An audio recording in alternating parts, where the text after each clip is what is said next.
Friends welcome to my YouTube channel. आपण मैंने केमती अच्छा आशा करें भलरे थे। बर्तमान आम भालु भुवनेश्वर मामा मैंने हेलमेट पिंधि पूरा प्रस्तुत हो सारे। आम मम्मी भी ये ढड़ा होती विदाई दौरान। चलतु आज ब्लॉग आरंभ करवा। साई मंदिर यहाँ साई मंदिर टंकपाणी रोड। बर्तमान प्रसाद सेवन कलु।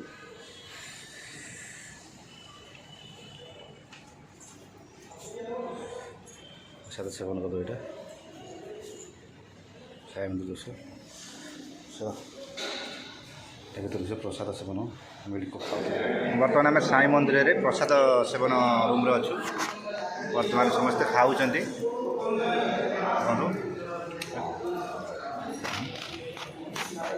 मामा देजी भात डालमा कोबी छेचड़ा खट्टा बेसर आ खीरी आनी जगह नहीं।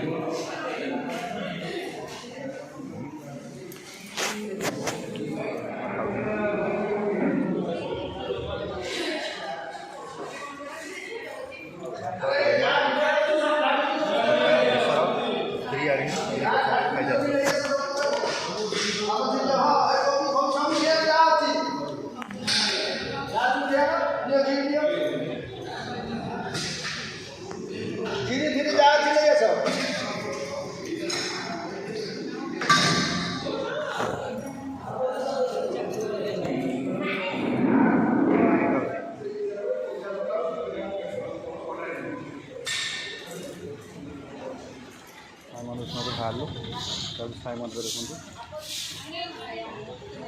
ठाकुर दर्शन सारी प्रसाद सेवन कर बाहर